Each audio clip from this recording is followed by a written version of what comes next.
Auckland with the Minister of Economic Growth, Nicola Willis, and also our Minister of Infrastructure, Chris Bishop, to release an update on the government's ambitious infrastructure agenda.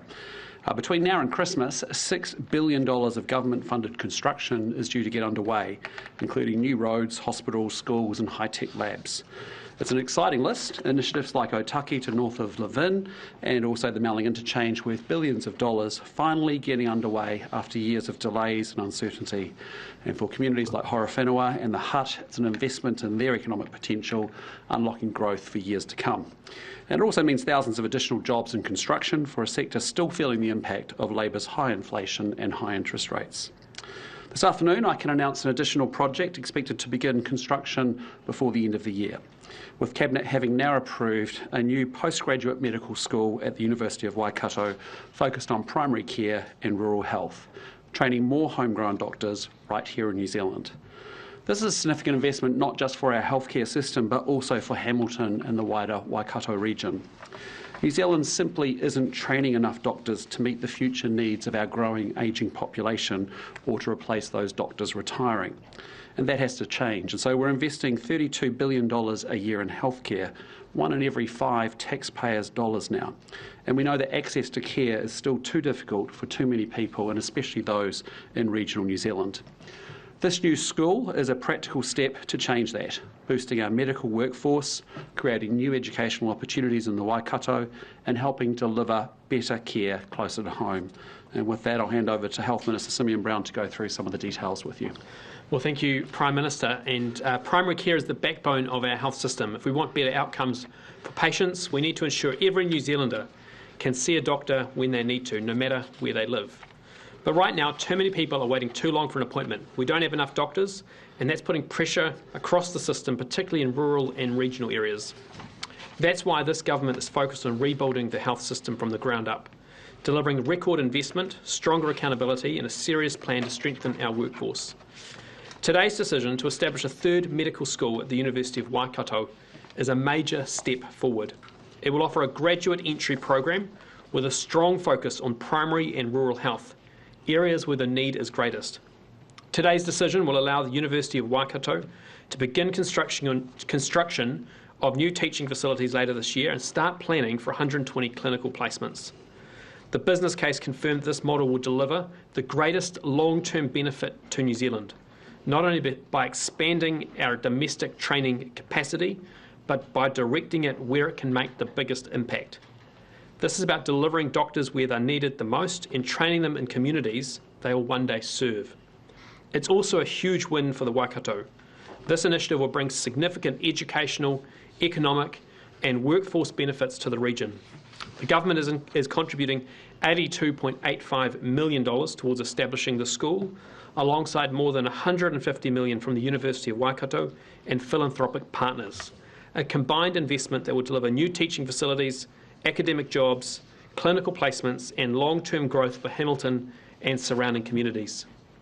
The University has already shown strong leadership in this space, having introduced new programs in nursing, midwifery and pharmacy. The addition of a medical school strengthens Waikato's position as a centre of excellence in health education and research. The school's graduate entry model supports a broader, more diverse intake, helping attract more students from rural and regional backgrounds and providing a new flexible pathway into medicine. Today's announcement of 120 new doctor training places at Waikato on top of the 100 additional medical training places that are being added over the term of this government across the University of Auckland and the University of Otago strengthens our commitment to training the doctors this country needs. This is a major step forward and a major step toward a more sustainable, better equipped system that meets the needs of patients, particularly in regional and rural communities. We're delivering a health system that is more responsive, more sustainable, and more focused on delivering better access to timely, quality healthcare for all New Zealanders. Thank you. Well, thank you, Simeon. That's exactly the kind of forward-looking initiative we want to see. Government and universities working together to build future health workforce capability, to grow the regions, and also to deliver real healthcare results for New Zealanders. Along with the current Minister of Health, Simeon Brown, the Waikato Medical School is also, I think, a real credit to our former Health Minister, Shane Reti. He's also our Minister of Universities. He'd be here today, but he's currently overseas, and I want to thank him for driving this project and advocating so strongly for it as well. It's certainly a big win for the future of our health workforce. It's a big win for the Waikato, and most importantly, it's a big win for patients.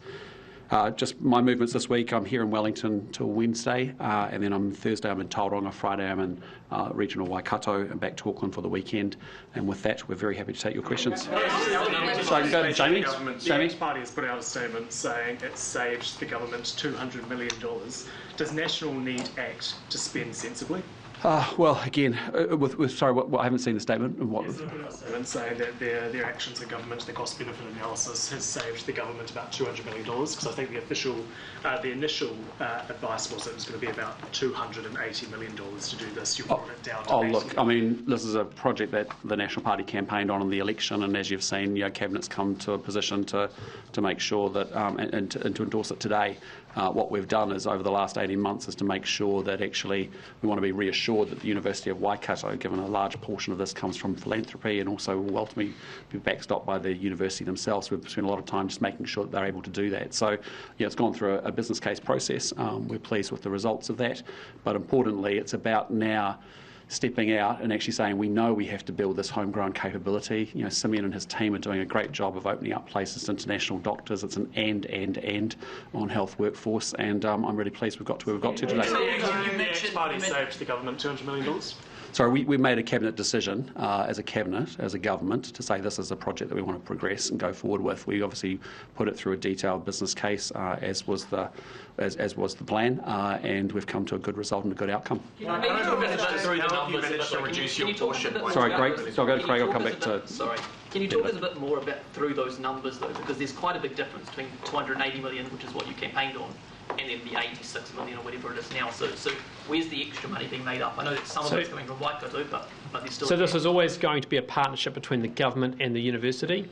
And as I outlined, there's about $150 million that the university is contributing. They have increased their contribution through this process. They have philanthropic supporters who are backing this in the Waikato. And the government is adding $80 million on top of that to ensure that this is delivered, so that we can have a third medical school. It's a great outcome for New Zealand. It's a great outcome for the Waikato. There's still quite a big gap, though, because what you campaigned on was $280 million from the government, another $100 million from Waikato. So the cost is $230 million, I think, is the total cost of construction. The $80 million that we're contributing, and the $150 million from the university and philanthropic sources. That's the process that the business case has taken us through to get to that cost. That's what, and now we've agreed as a cabinet to progress with this development. What will that money go towards? That's primarily going towards the establishment of the teaching spaces, the laboratories, and also establishing the space required in the regional communities for the clinical placements as well. So that funding will go towards that. And ultimately, that has gone through a rigorous process to get to that number, which allows the first intake of students to now start in 2028. Treasury told the government last year that they had significant doubts that Waikato could stump up with $100 million. Now they're supposed to come up with $150 million. Is this realistic? Well, ultimately, Treasury's been through this rigorously, and as has the Tertiary Education Commission. The Waikato, and you might have seen this morning, the Waikato University's financial position is very strong. It's one of the strongest financial positions of the universities across New Zealand. And also there is significant philanthropic commitment towards this project, which has enabled us to get to the position we're in today. But look, this is a great day for the Waikato. It's a great decision for that region, but also, as the Prime Minister said, a great day for training more doctors and ultimately for patients across New Zealand. Jason. Can I just put a point blankly to you? ACT Party says in their press release, ACT saves taxpayers hundreds of millions on Waikato Medical School. Is that correct?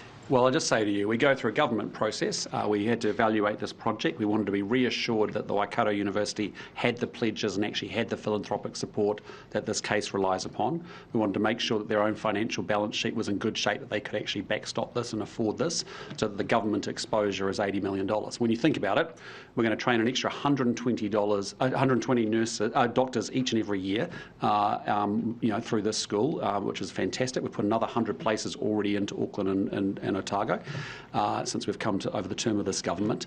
And what we're doing is, that cost of training doctors will be ongoing for a 10-year period, but equally the capital cost associated with this is only costing the Crown $80 million. And that's because we've reassured ourselves over the last 18 months that we don't want to be in a white elephant situation where the philanthropy doesn't come through or the university hasn't got the financial firepower to backstop it. And that's what we've been reassured about. Who are some of these the rich people with the money? What do you even know? Yeah, and you give me grief for mangling words from time to time, mate. But listen, look, I'm not going to go into the individuals, but to suffice to say, there is some serious commitment from some very generous people across the Waikato that I think in due course I'll let them reveal themselves. Minister Brown, you said 2 years ago. Can you go into, please, the sort of chunk of the number that is being paid for by philanthropists and the number that's being paid for by the university? Yeah, so look, it's a chunk of 150, but where is that division? Yeah, so let's just to keep it really simple, we're going to have an annual training set of places of 120 extra doctors, in addition to what we've already committed to this term, which kicks off from 2028. Obviously, it's a 4-year program. It's a postgraduate program. So those doctors are trained in a much quicker period of time with an emphasis on primary care and also on regional, provincial healthcare, which is where we really want the emphasis to be. So that cost, whether you want to train 120 more doctors, when we need more doctors, we know we've got a retiring population of doctors, we know we've got an ageing population, growing population, makes sense. You've got to invest in doctors, period. Separate sort of piece, right? Then you're left with the capital costs or the establishment costs, which are about $235 million. And of that, $152 million is coming from Waikato. And they are confident, having reached out to their donors, that they've got really strong pledges to be able to support that. And we've also wanted to be reassured that those pledges are real. That's why the Treasury work happened and why we've taken a little bit of time to work our way through it. And we've also wanted to be reassured that actually Waikato has the balance sheet to be able to backstop an investment as well, should that philanthropy not come through as fully as they planned. So therefore the government's exposure is the $82 million. The total sum of 235 is essentially being used for the teaching facilities, actually accommodation wing for students, and as Simeon said, some training places out in the regions as well. So, that's what the establishment costs essentially of the enterprise are, is 235 million. The government's contributing 80. Waikato University and its donors are contributing 150. Why is the 235 though so much lower than the 380 that you were talking about? Just as we've gone through the process, that's what Waikato University has come back and said that's what it can cost to build it. And so there's nothing. It's just genuine with the passing of time. We obviously had this has been a proposal that's been looked at for some time, over a number of years, as you'd be well aware of. It's going back some time. We came to the election campaign saying we wanted to do it. We think it's entirely appropriate when we look at the medical schools per head of population that we have in New Zealand versus Australia. We've essentially got one medical school for 2.6 million Kiwis. In Australia, they've got one medical school for 1.2 million Australians. So, when you fast forward from now, 10 years, 15 years from now, we're going to look back on this as being a very good investment. And the danger is, you can sit around mucking around talking about it, or you can actually get on and do it, so we get that benefit in those years in 2032 and onwards. Minister, can you just go through what those specific differences are? What's been stripped away, or what's the difference there between the 380? Just much more precise economic analysis of actually what it's going to cost to do it. So it was wrong before? Probably we've had a lot more resource go into it to be reassured ourselves, because we wanted to make sure that the government wasn't exposed beyond the $82 million. So it's not a matter of No, not at all. No, not at all. The commitment is 120 doctors will be trained. Waikato University, as you know, has done a very good job on things like nursing and midwifery recently as well over the last few years. They are very, very determined to build that into their program. We like the program. It's a 4-year postgraduate program versus the normal sort of 6 years or so that it takes to get through medical school. And also we like the orientation being actually to be in provincial rural New Zealand. Just on the exactly how you got to the figures and why this is now viable, will you be releasing the business case that you've been referring to? Yes. Yes, we will. Yes, we will be. Yes, Well, we've asked following Cabinet's decision today, we've asked for it to be prepared for proactive release.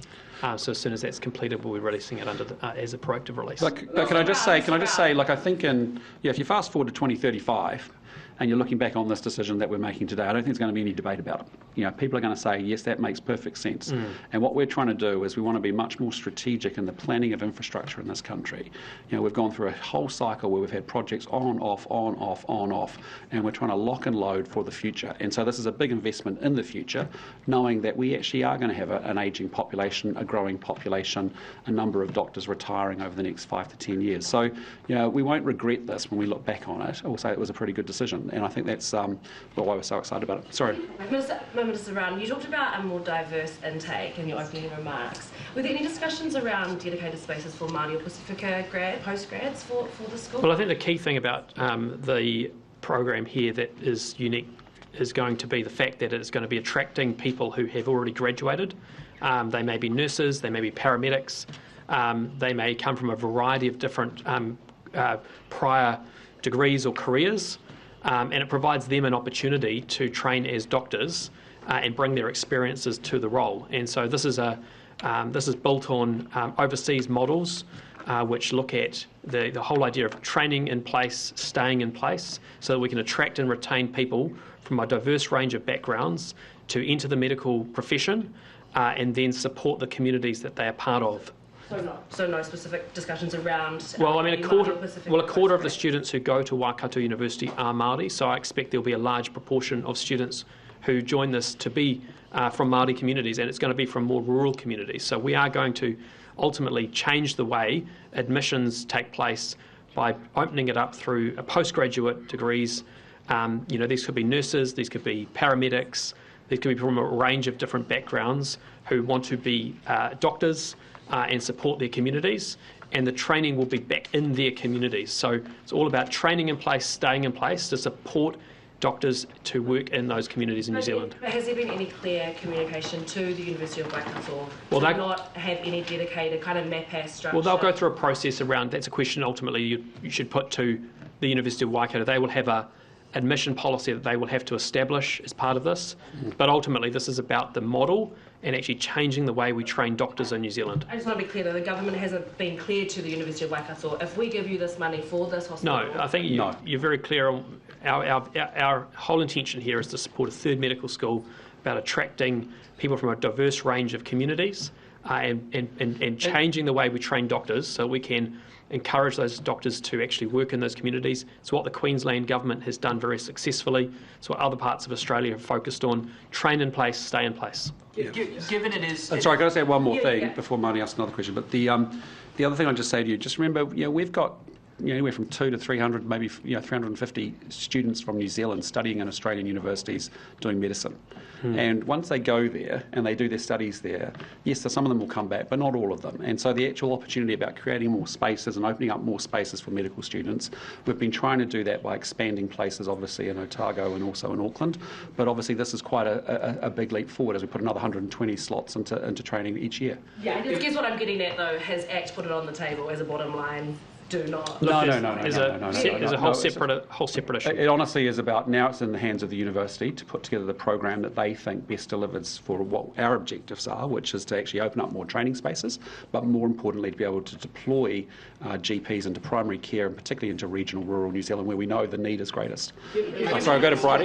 So just given the University of Otago and Auckland sort of lobbied hard saying they can train extra doctors. Can you hand on heart say this is the best value for money? Yes, we can. Yes, the business case came back saying this is the best option, but importantly we also think this is the right course forward, as we've been saying. When you've got a system in New Zealand today, and this is the history of New Zealand, is that when you think about our infrastructure planning, often we're not thinking strategically about what we're going to need into our future, and so things break down and then all of a sudden we've got a problem and we actually haven't invested for the future in the right way. That's what the infrastructure projects are about before Christmas. That's what this is about. And so genuinely it's sitting there saying, if you're going to have a rising population, you've got one medical school for 2.6 million people. When you look at the ratios of what happens in other parts of the world, we look at Australia, one medical school for every 1.2 million Australians. We need to be able to start to move in that place and make this investment. Also raised issues with a shortage of clinical placements for training doctors to learn their craft. So can you guarantee there will be jobs for these people Yeah, look, that's work that is underway, and there's been a lot of work the University of Waikato has been doing around identifying clinical placements. It's work that Health New Zealand will now be doing subsequent to this decision, to work with all three universities around making sure we're maximising clinical placement capability and capacity across our health system, so that we can train more doctors. So that's a big part of this, to ensure that we've got that capacity. So I'll go to Thomas and I'll come. Given the rural focus of the med school, is it your expectation that when the university comes to setting its admissions criteria that they do? I think Otago has a regional qualification as well, a regional pathway.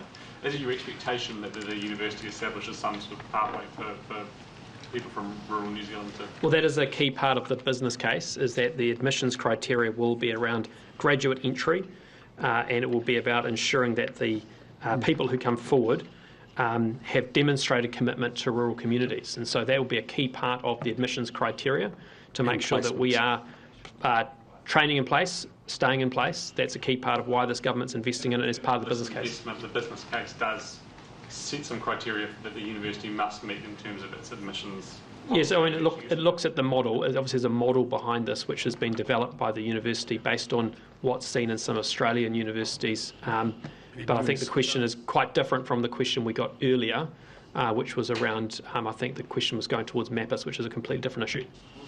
Does the business case have any view on establishing an equivalent to the MAPS scheme at this medical school? No. And ultimately it looked at three different options. The first one was increasing the number of training places at existing universities, looking at developing different models from our existing universities, or creating the Waikato model, and it found that the Waikato model was the best of the three. Why is the Waikato model better than increasing places at the other universities according to the Well, we're doing. I mean, ultimately, this is the point. We're doing both under this government. The business case found that this model plays a critical role in ensuring that we are supporting rural and primary health care, and the benefits of that are significant. But as a government, we are doing both. We're investing in this new model. We're investing in the Waikato. But we are also, over the term of this government, 100 more doctor training places per year through the University of Auckland and the University of Waikato. For people who graduate from this university to stay and working in regional New Zealand afterwards? Sorry? What are you sort of bonding for people who graduate from this university to go back and work in regional New Zealand? Look, no, the key thing here is making sure that we are training in place to stay in place. So it's ultimately about the model of ensuring that when they go for their clinical, when they go have their clinical placements, they spend time in a rural community, they spend time in a primary care facility, which will be in the same area. The model is designed to ensure that we are getting as much. So I'll go to Audrey and then to Adam. Audrey? So are you training them just to be GPs, or could they end up in provincial hospitals? Both GPs and rural provincial hospitals. So it's designed to benefit both primary practice, but also rural medicine. So our rural hospitals are some of the, and this is why looking for having a model which attracts people from those communities and gives them an opportunity to become a doctor, and then gives them an opportunity to do their clinical placements in the communities that they're from. The evidence, and this is where the business case points out a strong correlation between them then staying in those locations and giving back to their communities. Prime Minister, can we clarify... sorry, Adam. Yeah, Minister or Prime Minister, can we just clarify how much of the 150 million is rich people donations versus university funding? Yeah, what we've wanted to check, I'll let the university ultimately answer that. They've got strong pledges from the donors that they've got. As I understand it, but again, you need to talk with them about that as to how they see that mix coming. What we've wanted to be reassured about is if the philanthropy and the donors don't actually come through in the way that they hoped, that they actually will backstop the rest of it with their own balance sheet, which they're quite capable of doing. Right, so they're quite capable of doing that. So the university could put through... Yes, it's in good financial position, essentially. So have you been advised, have they told you about whether doing that in the event of, even if it's just what they've committed now, including the donations or the complete 150 mil, how that might impact other areas of the university, whether any other cuts? No, I mean, I'll let Simeon answer it. The Tertiary Education Commission has provided advice to the Minister for Universities on this matter. which shows that they have a very strong financial position, and they have the opportunity to leverage their balance sheet to be able to make sure this is a success. So they obviously have a monitoring role over this. They provide advice to the Minister of Universities, which supports the decision the Cabinet has made today. So private cuts to other areas. It supports the decision we've made today, and ultimately the balance of that funding is a decision, is a question I would encourage you to put to the university. But the Tertiary Education Commission has to look at all of the different courses and things that they do, and is given advice to say this is a university in a very strong financial position and able to make this investment, which we have then backed up. Given this is National Party policy, would you be comfortable if the university had to resort to well, I'm just saying to you, areas well, that's what we've tried to get. That's what we've spent the time getting reassurance around. One, how solid are the philanthropy donations and pledges that are in place, and they're very solid. So that's why the university is very comfortable. They've been talking to these donors for years about wanting to do this. There's deep commitment from a number of people, a number of organisations there that want to actually fund something like this, which is great. And that's purely, that's partly how it's happening. The second part is we just want to be reassured, should that not happen, we don't want to just hang our whole basket on that, and actually the university has got plenty of capacity through the independent assessment to say, look, there is capacity with that university to do so. And if you think about the University of Waikato and how it's opened up new fronts recently around nursing and midwifery and all sorts of different things, I think they've got good capacity to take it on. This question is that, are you comfortable if the university has to cut from other areas to be able to get the school? Well, those are always decisions for universities. All I'm just saying to you is, in the round, when you look at their financial ratios, they're in good space to be able to do this as well as everything else that they do. Right. Given that everything signed off by government does come from Cabinet, is it frustrating for you to learn that the ACT Party are trying to take credit for this with a press release saying that they've saved taxpayers hundreds of millions? Well, look, I've learned in my short 4 years in politics that success can have many fathers and mothers, and if everyone's feeling good about it in our government, that's fantastic. So, what I'm proud about is, National Party campaigned very strongly on this, and the government's, fully supported and endorsed it, and that's a really great outcome. Prime Minister, is it appropriate for Neil Quigley to be the Vice-Chancellor of the University and the Chairman of the Reserve Bank? Again, we expect any conflicts to be well managed, as we expect in government and other places, and as well as they are, I'm perfectly fine with that. I guess the issue is that on the one hand he's pitching for support from the government, and on the other hand he's running an institution that's meant to be independent. So, how do those two things work? Look, I'm quite comfortable with them. As I said, we've got good conflict managements in place, and I expect them to be upheld in this case as well. The Reserve Bank Board is currently looking at changing capital rules, the way it regulates banks. You could argue it could change the rules in a way that favours the government, because it's trying to stay on side with the government. I'm not trying to sound like a conspiracy theorist now, but there is arguably a conflict. Well, I just say to you, look, there's two bits of work going on. One is, yes, there's the capital capital limits assessment going on, as well as the risk assessments as part of that work with the Reserve Bank. And it's important work, and we expect that to hopefully come through with an answer pretty shortly. But look, I'm very comfortable here that these conflicts can be well managed, and so let's ignore. I just don't have that concern. Prime Minister, can I ask you? Tom, how are you? I'm very good. Good. What would you say to families who have seen inflation rise today, and they're looking at maybe their next supermarket shop and they're feeling a bit uncomfortable? Yeah, well, look, I mean, from our point of view, what have we been trying to do? We've been trying to get inflation back within the Reserve Bank band, which is 1% to 3%. As you saw today, it fluctuates, but as long as it's within that band, that's a good thing. Obviously, there's domestic and international components of that. If you actually strip out the rates side of the big takeaway from me looking at the data was that rates have actually increased 12%. If you strip rates out and they're going at 12%, the rest of the economy's prices are going up by about 2.3%. That's what's led from 2.3 to 2.7. So that's a good reminder to councils to get focused on their core business, and that's why Simon Watts is doing the work that we've asked him to do around rates caps as well. But I just say to you, like 2.7% within our band of 1% to 3%, when we spent a long time outside that band. You remember under the Labor government it hit 7.3%, and so we're working hard because as I've said before, we've had to essentially make sure that we do the economic fundamentals well, which is get government spending under control, bring down domestic inflation so that we can lower interest rates, so that we can get the economy growing, so that we can get people in work. And it's a tough time for New Zealanders at the moment, there's no doubt about it, but it's years of high inflation, 3 years of a recession, and we've had some good growth in Q1. Certainly it's been challenged globally, as you've seen a lot of uncertainty sitting in the world, around the world. You would have seen other countries' Q2 numbers start to come through. But I think we've got the right plan. I know it's been difficult, but this is a consequence when you mismanage an economy. You spend more, you increase borrowing by 3 times, you end up with an interest bill of almost $9 to $10 billion a year, and we've got nothing to show for it in terms of better infrastructure, schools, hospitals, roads, or anything. So we're fixing that mess. We own that now, and we're fixing it. And so I'm proud of the progress we've made to get inflation down to under the band of 3% and 1 to 3%. And obviously you've seen interest rates come down as well, and that's good because on an average interest rate, this is how it hurts regular New Zealanders. High inflation drives high interest rates, and now with us lowering interest rates through managing inflation, we've now got $300 back into the pocket of a Kiwi with an average mortgage, and that's all good stuff. So there's a lot more to go, and let's be clear, I'm not trying to say we're all there, but we're turning around a massive recession. It's a bit disingenuous. You're not lowering the rates, it's the Reserve Bank, and you've always told us that there is a stark independence there. No, to be very clear about how rates work, you need to have fiscal policy working alongside monetary policy. Even the former Reserve Bank governor, you might remember, said you've got to have mates, you've got to have good mates.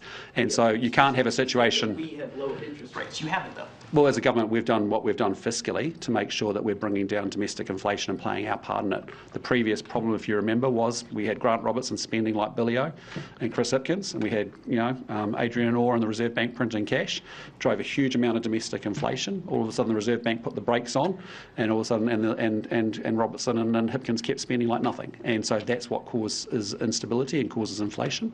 We've done everything we can in a fiscal sense to control the bit that we can control, and equally, the partner to that is monetary policy. That's what the Reserve Bank does as well. And the two working in concert to say, focus on inflation. Remember, one of the first things we did is change the remit of the Reserve Bank to say you've got one target, which is get inflation under 3%. So the two have to work together. You can't have one without the other. Prime Minister, do you think you're going to be able to convince ACT in New Zealand First that capping rates is a good idea? Look, we've got some work underway right now, and there's a lot of complexity to it. But what's unacceptable is to see council rates going up over 12.2%, I think, when you see the rest of inflation at New Zealand at 2.3%.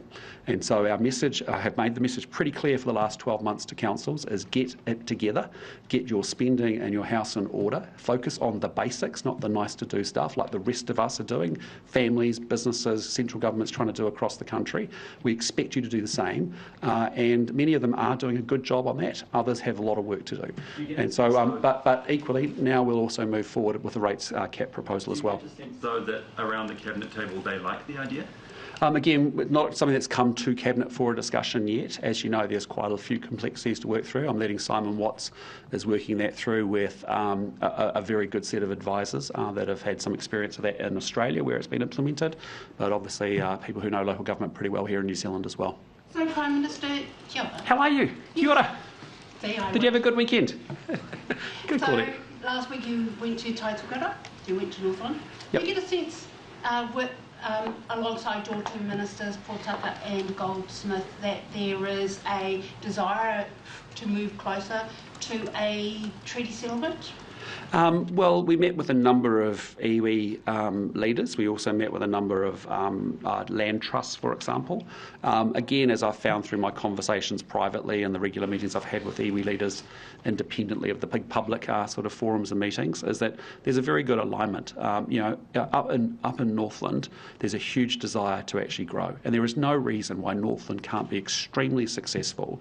And when you look at the geography that they have geopower, they have water storage projects being built. We've got huge opportunities in kiwi fruit, which is, as you know, on gangbusters at the moment all around the world. There's huge opportunity commercially and economically for that region to do extremely well. We've got a massive investment with the infrastructure, with the road going from Auckland to Whangarei. So, all the ingredients are starting to come together, but there is massive alignment between government and the leaders that I spoke with, and I did a series of speed dating with different groups through the far north and north, and it was a very positive set of engagements. So speed dating, any chance of a marriage?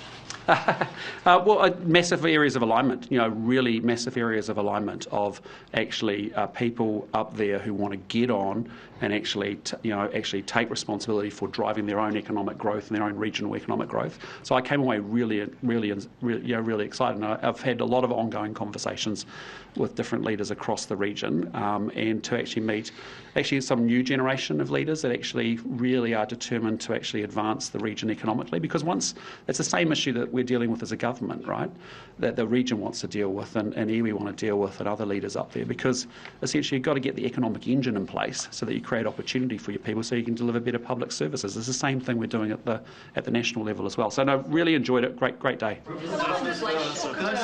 Sorry, can I go over here? Yeah. Did you specifically meet with Ngāpuhi leadership during your meeting up north, and did you talk about a settlement? I'm not going to go into individual conversations, but suffice to say we met with a number of people across the piece, some representing iwi organisations that want to do settlements, others representing trusts that want to do commercial arrangements and look at opportunities that they see up there for investment, either co-investment or partnering with others around investment opportunities that exist there as well. So I was just really impressed with that there is a movement and a generation of leaders up there, young and old, frankly, that actually want to move forward and they want to secure regional economic growth in a big way. And obviously the point is that a treaty settlement enables that to happen. I mean, I've been spending a lot of time, I can go to, down to Tainui, and the deal that they've done with Brookfield, $1 billion deal for an inland port, is only possible because of the settlement process. I was with 3 big iwi leaders dealing with one of the major global construction and infrastructure companies who came to visit New Zealand just 2 weeks ago, and they are fantastic partners for big investment on core infrastructure that we want to get done, serious stuff in this country, hundreds of millions of dollars, billions of dollars of stuff. So, I'm really encouraged that, as I set the infrastructure summit up, I wanted the government to foreshadow where the investable opportunities were. I wanted iwi to talk about their involvement, because if you're going to do stuff in New Zealand, you've got to be able to work with iwi, and they're some of our most sophisticated commercial operators.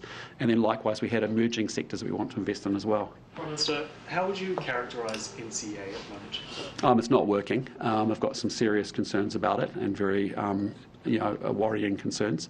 When you talk to parents and teachers and principals, I think the concerns are very real. The parents and principals I talk to are concerned about, does this qualification stack up, and is it comparable to kids that are getting the similar qualifications in Canada and Ireland and Australia and other parts of the world, or not? Is it actually teaching our kids the core educational components that they need to have in order to enter the workforce and to be able to access higher paying jobs? So, as you know, a report came out over the weekend that was released, and obviously now the next step is everything's on the table, and over the next few months the Minister will come back with some proposals. There's a lot of criticisms in that report of the flexibility within the current system. Would you like to see a more structured course across the different levels, rather than allowing students in schools to kind of pick and choose different standards? Yeah, look, I'm not going to get ahead of Erica and the work that I've asked her to do, because I don't want to presuppose an outcome, but you are quite right that I think if you go talk to parents, I've had both my kids go through the system. It's quite easy to assemble a bunch of credits and stuff that actually still means that you have difficulty doing some of the core stuff around mathematics and reading, for example. There is nothing more important to New Zealand than education. Because how on earth are we supposed to access the many high-paying jobs that are out there in the world if we can't attract them to come to New Zealand because our kids aren't well prepared to be able to take them on? We need engineers to build the road from Auckland to Whangarei. We need AI experts to be able to drive our economy into the future. And we want our kids to realise their potential. So I think it's quite right that we look at the whole of the NCEA. There's no presupposed outcomes going in. We're going to open it up and we're going to fix it and do it once and do it right. And it's important that we do get it right. And that means everything's on the table. I think it's currently set up in the right way to put students on the path to vocational education. Is there the correct kind of stepping stone? Yeah, look, again, I'm just not going to go into, I know we'll all have different views about it, and in fairness, I want Erica to run a process that's pretty, I don't want any preordained outcomes. I genuinely want her to identify what's worked well. Her and I had spent a lot of time together in opposition, looking at things like structured literacy, structured mathematics, mobile phone bans, all those kinds of things, and we had looked at a lot of international research and did the work in opposition to sort of understand what works, and certainly, year 1, to Year 8. This is now moving the focus into secondary school education. And I think all I'm just trying to signal is it's not. I'm not just up for a tweak. I'm up for actually a fundamental overhaul of the system, because what I'm not prepared to have is that kids in Canada or Ireland or Singapore or New South Wales at 16 years old are better educated than New Zealanders. That's unacceptable to me. Did the business case for this new medical school touch on the cost of training these new doctors at the existing 2 medical schools versus the cost of this new medical school? Yeah, so it looked at 3 options, as I said earlier, and looked at the costs and the benefits of the 3 options. One was increasing the number of doctor training places at the existing medical schools, the University of Otago and the University of Auckland, but investing in a more rural type program, and the Waikato Medical Schools proposal. The cost between the 3 options? Oh, look, I mean, ultimately the business case will be released. As I said, we're going to release that shortly. But the proposal that we've confirmed today came out most favourably. Fair to say that the cost of the other 2 options of beefing up capability at the other 2 medical schools was cheaper than this one? Well, the cost-benefit analysis, which is what we've been through, the rigorous process we've been through, identified that this had the greatest benefits. Ultimately, this is gone through that process. We're going to proactively release that business case shortly. And ultimately, we are also increasing the number of training places at those universities by 100 over the course of this government to make sure that we're doing both an and rather than an or. The difference must be hundreds of millions of dollars though, because you wouldn't have the capital cost of a new med school, right? Look, ultimately... but also, Thomas, sorry, just interrupt. You've got to remember, we're doing a whole new model here, postgraduate training, just like we see in the US, just like we see in Australia. And so it's a 4-year program. So actually the marginal cost of training a doctor through Waikato is slightly cheaper than the 6-year cost of, say, doing it, I imagine, through Otago and through Auckland. All I'm just saying to you is, the business case will be available, you'll be able to go down the wormholes and look at it all. You'll love it. It'll be great. But the point is, from our point of view, yes, there's possibly lower marginal cost of training a doctor. Yes, there's $80 million worth of capital or establishment costs. But in the scheme of things, to be able to get 120 doctors for an $80 million spend on capex and a new model, not a bad deal. Today, you say you are blaming higher inflation on wasteful spending at a time when you're announcing something where you've chosen the most expensive. Well, no, that's not fair. That's not fair. We've told you that the business case is better doing this. We've done a business case. But I just say to you, I stand in front of you all in scrums, and you give me grief about what's happening with workforce and doctors we don't have in regional New Zealand. Well, we are doing something about it. We can talk about it like the last lot and just talk it off, but actually we are doing it. Simeon has actually opened up 100 places for international doctors here. We've had 180 oversubscribed. He's expanded the list to 29 countries of people that can get qualified, that can get converted quicker into New Zealand. We are doing everything we can, and all feet are on all accelerators at the same time. So I just know that this is important for us to get the homegrown pathway in place. But I just would say to you, honestly, we're going to get to 2032 and look back and go, gee, there's nothing... Can you really, at a time of very tight funding, at a time when there is a focus on wasteful spending, can you justify choosing an option that is tens, maybe hundreds of millions of dollars more than getting the same number of doctors in a slightly... So Thomas, I don't know where you're getting that thought from. I've just told you the business case was more favourable for Waikato. Yeah, well, the business case is more favourable for this particular proposal. It will be released. Ultimately, whether you're training 120 doctors per year at Waikato or at the University of Auckland or Otago, there is obviously the ongoing cost of training those doctors. This is a 4-year degree rather than a 6-year degree. And then the key thing here is we're putting $80 million into supporting the university to establish this new school and the new training facilities. And as the Prime Minister says, people are going to look back and say that decision should have been made sooner. It is transformational for the Waikato, it's transformation for medical training in New Zealand, and this is, I think, a historical day in terms of the progress this government is making on healthcare. Okay, Tom Day. Prime Minister, Sounds Air announced earlier today that it will be ending 2 routes, including its Blenheim to Christchurch service. What is your message to the people of Marlborough who rely on that service for specialised healthcare treatment in Christchurch who now have to drive 4 hours for those appointments. Yeah, really difficult. And I fully, SoundSeer is a good operator, and I'd also just say regional routes are incredibly difficult because they're thin and they're hard to make work economically. Ultimately, if there's things that we can do in a regulatory sense, those are conversations they should have with the Minister Meager. But again, I just acknowledge that it's a tough day for people who are losing their jobs. I think it's maybe 10 job losses from what I've read.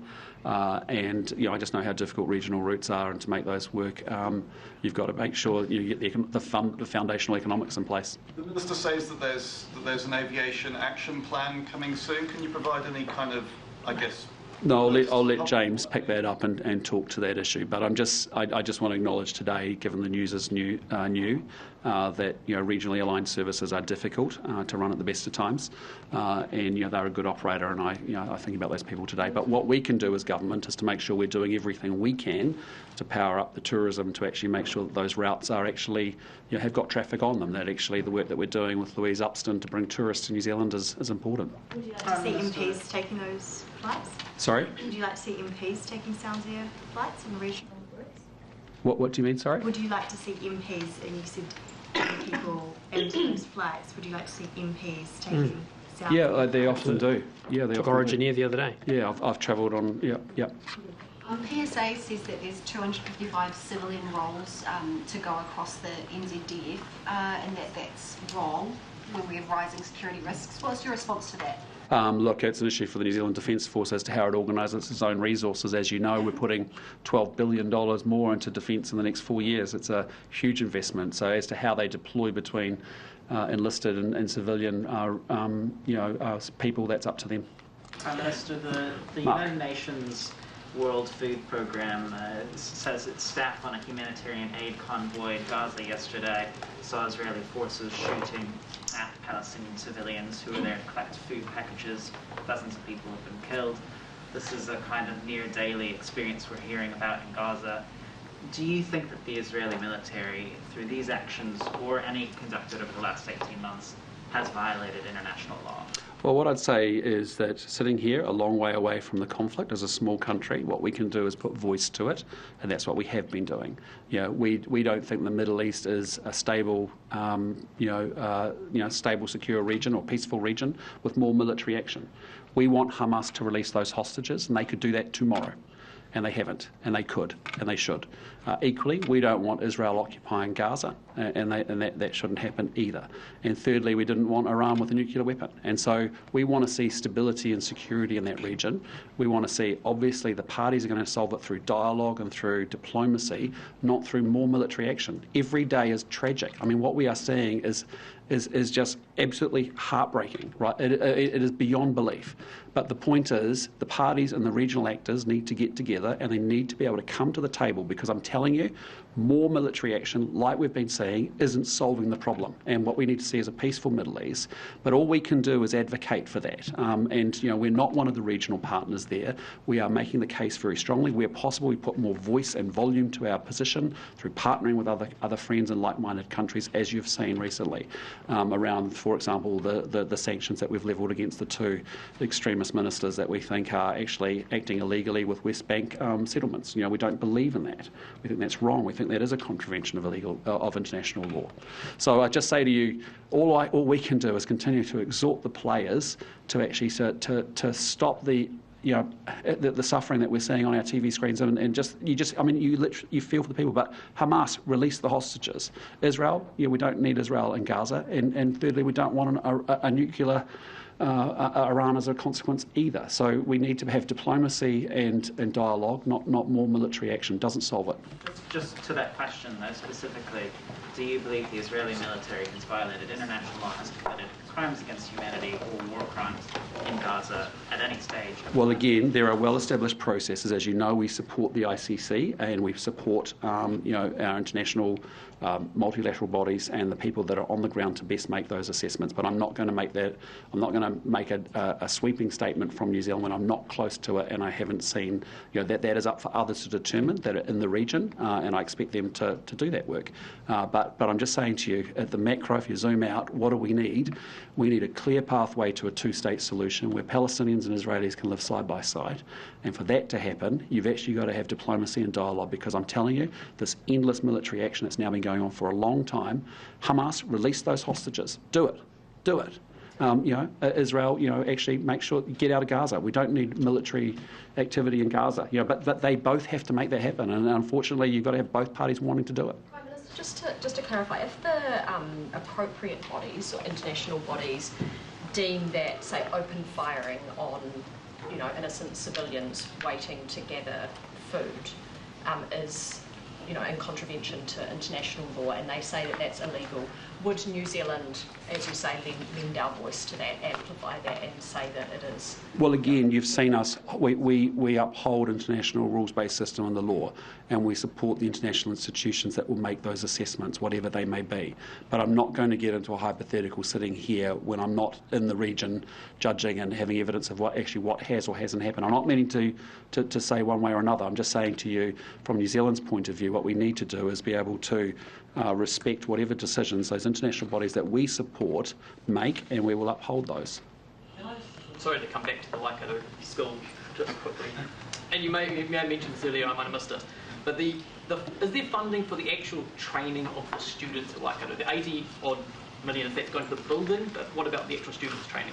Yes, ultimately there'll be the long-term training will come at that decision will be around making sure that there's 120 training from 2028. That is about making sure we increase the capacity. Today's decision is about establishing the school and all of the establishment costs, and then there'll be a decision around making sure that we increase the number of training spaces, and this is part of the business case that was agreed today by Cabinet. So when will we find out that other number? Ultimately, the business case is going to be released as part of, as I said, the proactive release. The annual number? Yeah, it'll be a proactive release of the business case. Yep. Great. Sorry, just quickly, has there been any outcome from Minister Willis's meeting with Fonterra about the price of butter? Look, I mean, Fonterra requested the meeting with the Minister. She's obviously doing a lot of work, I can tell you, behind the scenes around supermarket and improving, seeing what we can do to increase competition in that sector. And inevitably, I'm sure it's a chance for Fonterra to give their views around the supermarket sector as well. So, what I'm focused on is making sure that we do everything we possibly can to make sure we get a much more competitive supermarket grocery sector in New Zealand. And so, but I know there's a meeting coming up with Fonterra. That's quite normal. She's meeting with large suppliers to get their sense of what's happening in the marketplace as well, for them dealing with the retailers in the same way that she's been talking with the existing retailers as well. So we'll see what happens. Yep. I'm going to ask you an annoying one of those campaign questions. How much is a block of butter? They're about $8.40 in New Zealand at the moment. Yeah. Minister. No. I can show you some if you want to see some. So, but you're obviously getting a bad deal because I think $8. $10.50. Yeah, don't you worry. It all depends on what size you're talking about. Okay. Are you going 250 or 500? 250. Yep. Minister, when is the business case being released exactly? Shortly.